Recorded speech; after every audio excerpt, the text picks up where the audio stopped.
All right, what is going on, everybody? Welcome back to another video, another NBA video. In this video, we're going to talk about NBA Summer League that ended about 7 days ago, and we're going to talk about the players I like, the ones that stood out to me, my favorite players, ones that I really liked. You're going to see a theme throughout the course of this video that I really appreciate defense. I like really good defenders, and the offense is great. It's a huge part of the game, obviously, but defense is something that I really look for, especially in young players, second year players, so on and so forth. Now, to just get it out of the way, some of these players that did participate in Summer League and some of the players that are on my list here, I have about, let's see, one, two, three, four, five, six, about six players. Some of them are not rookies. Some of them have been in the league, been in the G League, played 1 or 2 years, but they're still in Summer League and they're still improving. And I think if you're in Summer League, either you're a rookie or you're looking for a job. And nothing's wrong with either of those things. So if you like what I would say, like the video. If you have your own opinions, comment it down below. And if you just like the vibes, consider subscribing. So I just want to say this at the top because it's a funny story, and not to detract from my video here, but this was the first video I've made that I had a huge production issue with. I couldn't find the stats. The stats for Summer League were so hard to find. They're not readily available on the NBA website. On What's it called? Basketball Reference. On ESPN, you can only look at the game logs. You can't look at full averages for Summer League. So I just want to shout out Real GM for having these stats available. They have all the stats for Summer League, totals, advanced stats, game logs, everything. So thank you to Real GM for having this. This video would not be possible if Real GM did not have these stats available. So thank you. Also, I recorded this video about 2 times, I think. Yeah, 2 times. And I hated every single recording. So this is my third attempt. Um, I think it's going to go well. It's a lot better today. I have the stats ready, pulled up, ready to go. So let's talk about the first player I want to get into here, and it's Cooper Flag from the Dallas Mavericks, the guy on the right side of your screen. Now, I don't want to spend too much time on Cooper because he was the number 1 pick. He's people have talked about him so much. I don't think you need my opinion on him. I've made my opinion on him very clear since his college days. Since he first stepped foot at Duke, was that a year ago? I would assume, yeah. So Cooper in his 2 games, we only played 2 games in Summer League. He had a really good one and he had a really bad one. And then they shut him down for Summer League and they said, okay, we know what you can do in a good game. We know what you can do in a bad game. Let's pack it up. So in those 2 games, he averaged 31 minutes, 20 points, 5 rebounds, 2 assists, 1 steal, 1 block, 1 turnover, 35% from field goal, 21% from three, and 57% from free throw range.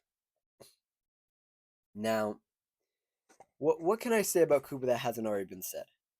I want to talk about the games I actually watched, and I have 6 players that I actually watched a lot of their games. I tuned into a lot of them, and then I think was this 5 players that I scoured the internet for, and other people were saying played really well that I didn't get a chance to watch. So that's my basis. These first 6 I actually watched with my own 2 eyes, and I watched Cooper do everything he was advertised to do, more or less.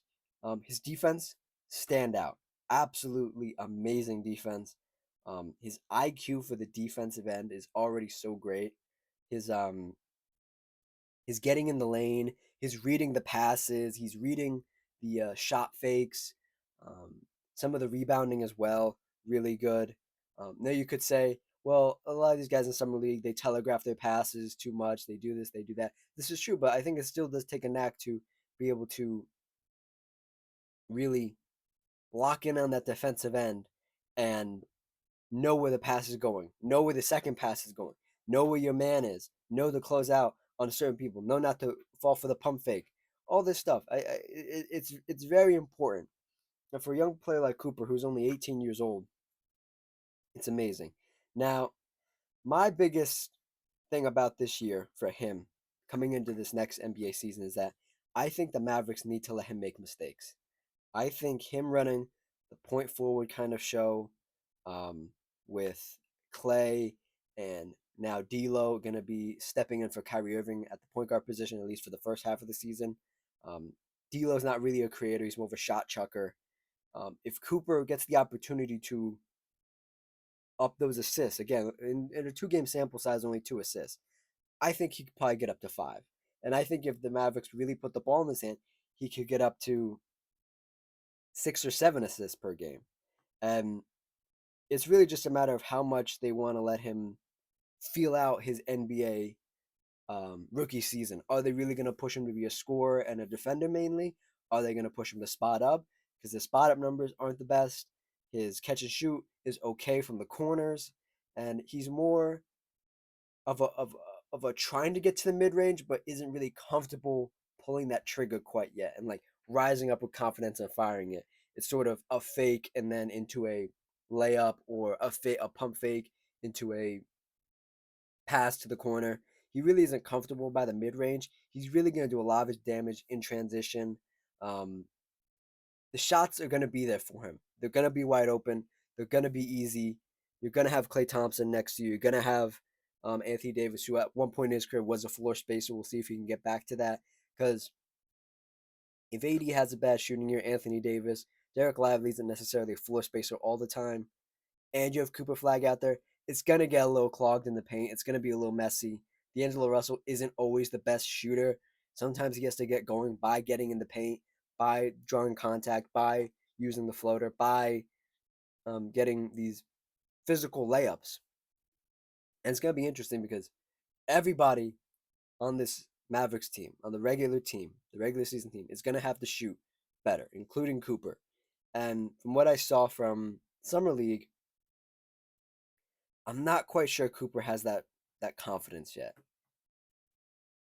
And it's the other thing that I'm going to be keeping my eye out for is that it's been confirmed they're going to run him at the small forward position, the three spot. Does he play 4? Does he play some small ball 5?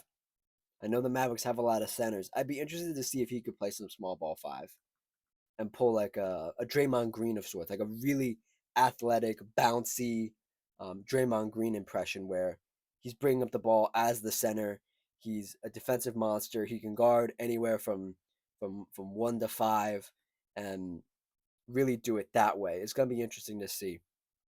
And then halfway through the season, if Kyrie does indeed come back, there's gonna be another adjustment period for him of where he fits in that pecking order. So there's not too much to worry about with Cooper. I'm not gonna yap on about him too much more, but defense is where he's gonna be. That's no secret. Everybody said it. And my thing again is I want him to have the ball in his hand as much as possible. As much as possible. Because he does move very fluidly. He moves very quick. He has a good control of the ball. Not super tight, but good enough. And I wouldn't compare him going down the lane to Zion, but I would like compare him to like I guess like more like a Jaylen Brown, Jason Tatum, where like he can finish it. He's gonna finish it. It's just a matter of is he gonna be comfortable going left, right? Is it gonna be both hands? Is it gonna be one hand? Is he gonna be able to get over these bigger NBA defenders, like these physical NBA defenders that the wingspans are longer, the strength is more, the the sliding over. Like in college, you could probably get away with it a little bit, like a player not knowing to slide over. But in the NBA, that player knows to slide into that spot and take that charge or block that shot is going to be a different level for Cooper to adjust to. Let's move on to the next guy here. Um, the guy, let's see, he's right next to Cooper in the Spurs jersey, number 11, Carter Bryant. Now, Carter Bryant was not on my radar. I think I heard his name at some point. Because he is from where did he go to school? He went to school. I went to Arizona. That's right. Yeah, yeah. So I had heard his name at some point. And then I guess I forgot about him. And then I think it was maybe his second or third game in NBA Summer League. His defense went crazy. If I look at his game logs here, let's see. Um, game logs. Yes. It was the this game versus the Sixers. Yeah, versus Sixers. Yeah, where he had 3 blocks and 1 steal, and he was all over the place. And this is a guy. If I could make a NBA player in a lab, and you told me, but they can't be like what's it called, generational. Like you can't have like um a Giannis body type. You can't have a LeBron body type. You just need to be a regular like sort of NBA player. You know, Carter Bryant would be at 6'8", 220 pounds, 19 years old. Um, let's see here. 14th pick, San Antonio Spurs, first round, and he is everything that I would want an NBA player. And I always get so jealous when other teams get these players, because I think about my team and I think about how sometimes in the draft process players just get overlooked. Um, Carter Bryant should not be overlooked. Now, again, his defense is where he makes his mark. His offense is okay. It's just okay right now. It's gonna be intriguing to see where he fits in the San Antonio roster, because there are a lot of guards and wings, and he is 6'8", but he guards like he's a point of attack defender, which is so important these days in the NBA. I think about point of attack defenders like like um oh, what's his name, Dyson Daniels. Um, at one point, Marcus Smart, who just signed with the Lakers, not Marcus Smart now, but that sort of mold where like you need a guy like that who is just gonna get in the stance, poke the basketball away, really just make it hard for whoever is in front of him. And to dive into the numbers a little bit here, in 24 minutes, 7 points, 4 rebounds, 1.5 assists, um, almost a steal, and 2 blocks. 3 turnovers. We're going to ignore that because I don't think he's going to be the primary ball handler a lot of times, so we're not going to need to worry about that. And his IQ will develop over time, especially in that Spurs system. 27% from field goal, 27% from three, and 83% from free throw. Not the best offensive stats, but I think the best thing about the modern NBA, especially if you're in a good organization like the Spurs, is you can take your time. You don't need to you don't need to rush you into being this offensive guy as well. We can let you play defense for a couple years, develop your game, get 1, 2 off seasons into your NBA career, really get some time under your belt, and then you know what?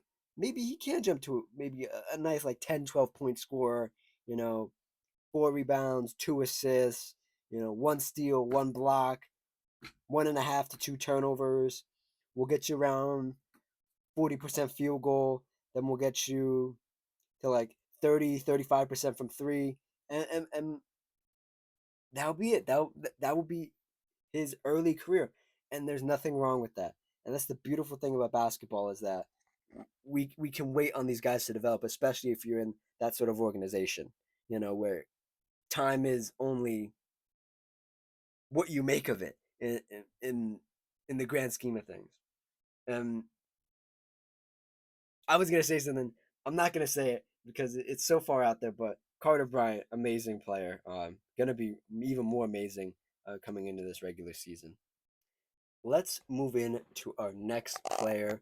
Sort of a bright spot for me on what is a very lost and confusing Sacramento Kings team. Um, I'm sorry, I just had a thought about the Sacramento Kings, and just how much of a dumpster fire they are. Isaac Jones, 6'9", center, 240 pounds, 25 years old. I think this is, let me see here, 2024 undrafted. Yeah, so he's been bouncing around. He was in the G League system for the Sacramento Kings last year. I think he came up a few times, had a couple games with them. Um, yes, here we go. Okay, so 2024 of June 2024 went undrafted. Um, July 3rd, 2024 signs a two-way contract with the Sacramento Kings. Sacramento Kings on March 22nd of 2025 end his two-way deal and sign him to a multi-year contract, standard NBA deal, and the Sacramento Kings exercised the team option to extend the contract of Isaac here. So Isaac's been around. He's played NBA minutes. He's played G League minutes. I assume the Kings wanted to see what they had in him, um, and if he really could play some NBA minutes, like real NBA minutes. And for my eye test, as somebody who has let's say minimal experience evaluating talent, my biggest hit of my of my of my career watching young players is Luka Doncic. Um, I said Luka Doncic was going to be a star, was going to be an MVP when I watched his first, um, what's it called, Real Madrid tape. Um, not to toot my own horn, but that's my biggest claim to fame in my personal life. Um, anyway, Isaac here. In 26 minutes, 18 points, 6 rebounds, um, almost 2 assists, um, a little under, not even a steal, almost a block, um, 1 turnover, 64% from field goal, 33% from three, 82% from free throw at 6'9". Um, this is what you would call an energy big, a run, jump, dunk energy big. And he can shoot the three ball a little bit. We'll see if that can carry over to um, his NBA career if he really gets some more minutes. Um, how would I describe him besides an energy big? I would say active. I would say smart. I would say sometimes a little too energetic in the sense of like he's clogging the paint with like two other players when he could probably just wait, and I get his job as the center is to get these rebounds and stuff, but if two other players have it handled, get out and run already. You know what I mean? Um, he played 6 games this season in summer league. Um, I just really like his his talent around the basket in that he's 6'9", smaller of a center, and he has such a knack for just putting the ball back in the basket, whether it's just a tip, a full dunk, like jumping jumping over somebody essentially, um, just amazing stuff. And it's a shame. And I said this with Carter Bryant. I'm gonna say the opposite here. It's a shame that he's stuck in Sacramento, because unless Sacramento trades Domantas Sabonis, I don't think he's gonna get any real burn. Um, yeah. Last year he played 64 games, um, there, 7 minutes. Well, last year he played 40 games, um, 7 minutes, 3 points, 1 rebound. Didn't really get to showcase his skills. Now, I've meant to say this at the beginning, but I'll say it here now as well. Um, Summer League isn't an indication of how good a player is going to be or how bad a player is going to be. It's really just a test to see what your baseline is and if you really want to play basketball. And I think Isaac Jones wants to play basketball. I heard a rumor that he was a truck loader, like at a warehouse or something, and now he's playing NBA basketball, so good for him. I think he wants it. I just hope he gets the opportunity. And to be in Sacramento and be sort of in a bad organization, I don't think is going to help. But I hope at some point he does get some real burn. He does get some real time to play. Now, talking about big men, talking about centers. The one I was really high on after I saw one highlight tape and I saw one summer league game. Um, Yang Hansen or Hansen Yang, however you want to say it. Um, the big Chinaman. I'm never gonna try to say where he's from. 7'1", 260 pounds. He looks light, but he's 260. Damn. Um, he let's see. His agent's Rich Paul. I didn't know his agent was Rich Paul. Interesting. Okay. 20 years old. From China. He let's see here. Um, he was drafted by Memphis with the 16th pick, and then was traded to the Blazers, in a multi-team deal, and then he signed a multi-year contract with the Portland Trail Blazers. So fresh face to the NBA. He's been playing on the China national team, I think, for a little while. Um, they don't have those stats here, but oh wait, no, wait, oh no, no, okay, wait, oh no, they do. Yeah, he no, he played. Okay, no, they have. I think this is a 3 game sample size when he's still with the China team, and they came over and played. They played in the California Classic. That's a sort of some summer league event. In those games, he played 20 minutes, 8 points, 5 rebounds, 1 assist. Defense isn't the best. We'll get to that in a minute. 5 turnovers almost. Did not take a three, 80% from free throw, and uh, 43% from field goal. So that was last year. That was last year before he even put his name in the draft. Okay, interesting. I did not know that. Cool. Um, I want to tell y'all his nickname. They're calling this man the Big Tariff, the Big Tariff, and I just think that's so funny. I think that's just so so like what's it called uh oh my god, I can't think of the word now that I wanted to say. So dystopian. We live in a or some of us live in a country where, you know, tariffs are a hot topic, and the kid who comes over from China who has the whole like country behind them comes over here. You know, they call him Baby Jokic. You know, they call him Chinese Jokic, and then everybody settles on, nah, we're gonna call him the Big Tariff. And the Big Tariff, man. Um, this is gonna be the complete opposite of what I've liked of the last 3 players. Is that his defense isn't great.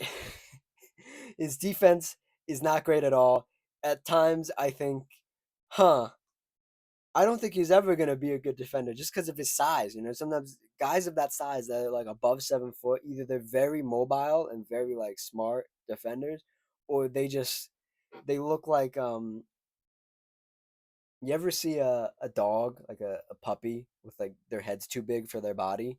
Yeah, that's how like Hanson Yang moves around sometimes. Where he's just like, oh, like you like he thinks he has an edge, and then like the guy blows past him because the guy's like, what is it, like a foot smaller, like half a foot smaller, and it's just like you can't keep up with him. In 24 minutes this year in 4 games, um, playing 24 minutes, 10 points, 5 rebounds, 4 assists, 2 blocks though in 4 game sample size, average 2 blocks, 3 turnovers, so almost a turnover down from last year. 57% from field goal, or 47% from field goal, pardon me, 33% from three, and let's see here, 87% from free throw. Now I want to see how many threes he was taking. Can I get a Okay, okay. So he's over. What is this? 3, 4. He's taken about 10 to 11 threes over the course of the 4 games he played. Um, that's a pretty good.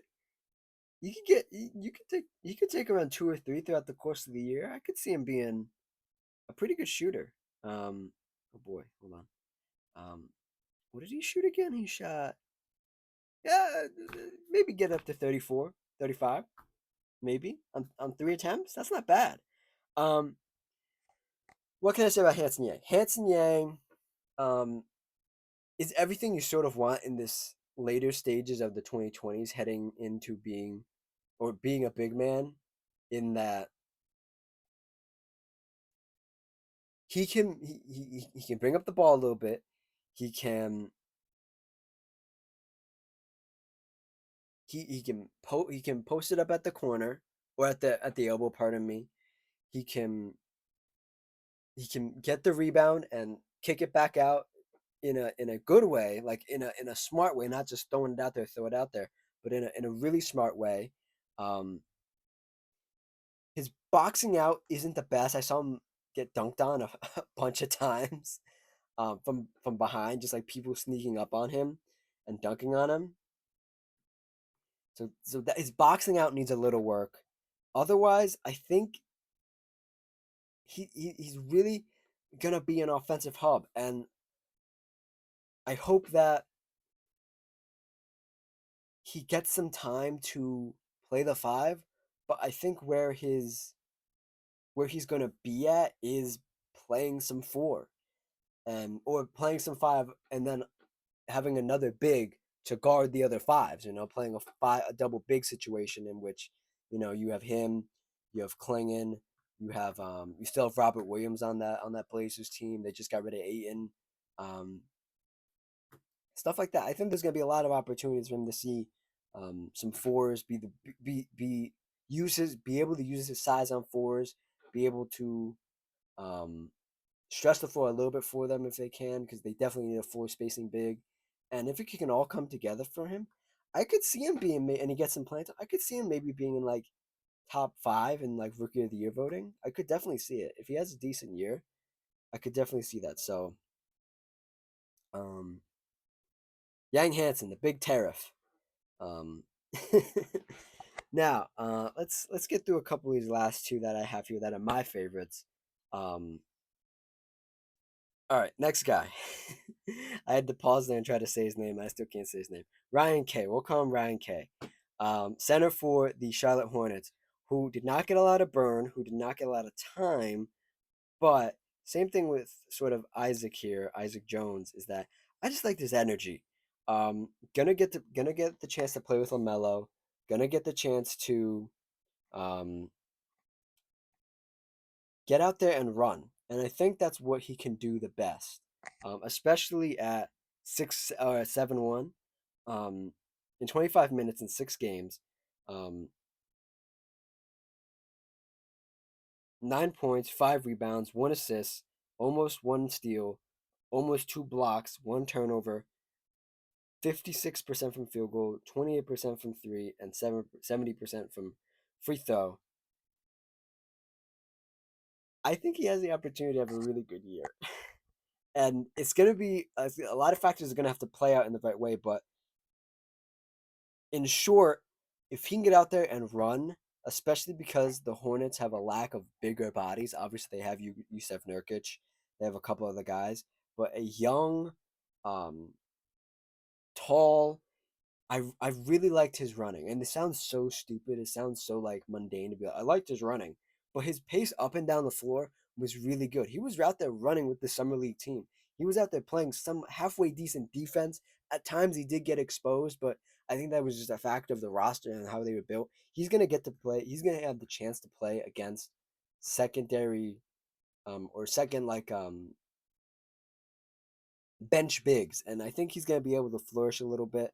I hope he does get some time with Melo, with Miller, with they have a bunch of guards over there, so somebody's going to feed him the ball. The Charlotte Hornets have so many guards, somebody's going to have to feed him the ball, and it's going to have to happen. And I think it's going to be a great thing for Ryan here. Um, in short, now a bit of a heartbreaker of a story here. Um, Darius Baisley, who was playing for the Lakers summer league team. Darius Baisley's bounced around the league. He's been in where has he been? Let me think. He's been in Phoenix. He got drafted to Phoenix, right? He's been in um, Brooklyn. He's bounced around. Let me see. Um, he was in 2019. He was the 23rd pick by the Utah Jazz. Damn, that's a long time ago, bro. Oh yeah, so okay, so he played in Philly. Oh my god, he did play in Philly. What the hell? Oh, played in Utah, Philly, Oklahoma, Phoenix. Yeah, damn. Okay, he's been on a bunch of teams. That's what makes it even more sad. So he's playing on a summer league team, right? And he's playing really well. He looked the best he's looked from the time I've watched him in many years, since maybe like his, what would that have been, his third year maybe. He looked the best he's looked, and I think it was like the game right before the playoffs, like the summer league like tournament they have, and he literally just like fell. He fell, and his leg went. Um, I don't even know how to describe it. He had a knee injury. Is the short story, and it looked nasty. And I haven't seen any update on it, but um, I think if he would have gotten the opportunity to play the full summer league set of games, I think he would have an NBA contract. I think he's just going to be a free agent, and somebody's going to maybe pick him up or not pick him up. But I don't foresee um, anything positive coming out of that. And I do want to make an addendum here. He was drafted by Oklahoma. I forgot about that. I read it backwards. So he's spent 3 seasons in Oklahoma, then got traded midseason to Phoenix, then went to Utah in the 2023-2024 season, and then ended the season with Philadelphia. He's only 24 years old. Or is he? He's going to be 24, 25. He has some good stints here. The first 3 years of his career were better than the last two, but I hope he gets a chance. Darius Bazley, ladies and gentlemen. Um, Now, let's wrap this video up and get into the last couple players that I did not personally watch, but people I saw on the internet saying they had a really good summer league and you should keep an eye out for. First, we're going to talk about Kyle Filipowski, summer league MVP. Um, in let me see, summer league stats, summer league. Here we go. Okay. Hold on, hold on, hold on. Hold on, hold on, hold on, hold on. Oh, okay, here we go. Summer League stats. He played 3 games. He averaged, damn, 29 points, 7 rebounds, 2 assists, um, not even a steal, maybe a block, 2 turnovers, 57% from field goal, 39% from three, and 62% from free throw at 6'11", center spot. So if he can even replicate any of that in the regular season, he's gonna get so much playing time. I did see him in the last game, the championship game. Um, the Hornet, the no, the Hornets won it. The Jazz were just really good. They did not win it. The Jazz. This is the messed up thing. The Jazz and the Hornets always would rock the same color scheme, the purple and teal, and it would throw me off every time. So, Summer League MVP did not play the last game, but was the MVP, Kyle Filipowski, ladies and gentlemen. Next one, Asen Newell. That's ASA Newell, Newell, power forward for the Atlanta Hawks. Um, I did not watch him. I did not get the chance to watch him in Summer League, but everybody was saying they were pleasantly surprised by him. 4 games, 24 minutes, 13 points, 8 rebounds, 1 assist, 1 steal, almost a block, only 1 turnover, 51% from field goal, 42% from three, and 44% from free throw. That's pretty decent, except the free throw. That's pretty decent.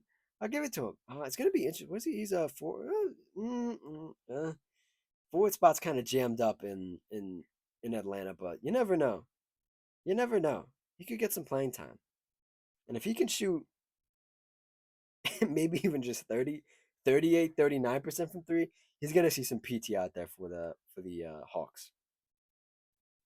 Next guy, Bronny James. Um, you know the name. You know what time it is to talk about Bronny James. Um, let's see here. So he played 4 games, right? and only played 24 minutes. He had I watched him a little bit. I was not too intent on watching him, but the Lakers were on, and I was watching Darius Baisley mostly when I was watching those games. But he did match up against Cooper Flag in the first game of Summer League. Played very well. Not very, played decently okay. Had as Summer League went on, he had better and better games. Um, those averages in those 4 game sample sizes were 14 points, 2 rebounds, 3 assists, almost 4 assists, almost a steal, not even a block, 4 turnovers, 47% from field goal, 30% from three, 78% from free throw. I'm not going to say he's going to get real NBA minutes this year, but he might. He might. I don't know. I think if he can continue to prove himself on the defensive end and he can just be a corner shooter, I think he can get some playing time. I genuinely think he can. It's going to be interesting to see if he can be, again, I mentioned earlier, like a point of attack defender, and you can have him and Luka out there at the same time. That'd be kind of crazy. That'd be crazy. That's a if I see that this year, you heard it here first. Um, next guy. Let's talk about Ron Holland, a guy who I really like throughout the course of the last couple years he's played. I think he's played. Was he played? Well, I liked him throughout the course of last year. In the regular season, he averaged 6 points, two rebounds, 1 assist, no blocks, no steals. Um, Terrible the 3 point shooter. Um, Pretty horrible free throw shooter throughout the course of the regular season. But in the uh, in the summer league numbers here, if I can find them here. Yes, here we go. In the summer league games, he played 3 of them this year in 30 minutes. He averaged 21 points, 6 rebounds, 2 assists, 4 steals. Um, Damn, he should have been summer league MVP. um, Not even a block, 4 turnovers each. Um, 52% from field goal, 46% from three, and 76% from free throw. Now, Ron Holland's in an interesting situation because I think the Pistons really have their lineup set.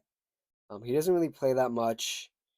And I think, if anything, if you could get him out there and get him to duplicate some of these numbers, he could be some good trade bait. And you could convince another team this guy's good. I just realized he was a part of the NBA G League Ignite experience. That's why he sucks in the in the pros. Okay. Just as a side note. Yeah, I think if anything, he could be trade bait. If he could duplicate any of these numbers, I think a team would take a chance on him just to see what he could do. And yeah, that's it. That is the last guy, Ron Holland. So the guys I liked, left of your screen, Summer League MVP, Kyle Filipowski. The other 3 guys are the ones I actually watched. Isaac Jones, um, let's see here, Carter Bryant and Cooper Flag on your screens in front of you. Other guys I like, Young Hansen, um, Ryan Kay, and then you had Darius Baisley, who should have a team, but might not be able to play this season. So yeah, that is it. That's my summer league video. Much overdue. Had a bunch of WNBA stuff going on, so just had to deal with that stuff first, and wanted to get this out to you guys as soon as possible. I believe this is going out on Wednesday. So there's a WNBA video if you want to check that out. There will be one tomorrow as well. Like, comment, subscribe, all that good stuff. And I will see you guys next time. Cheers.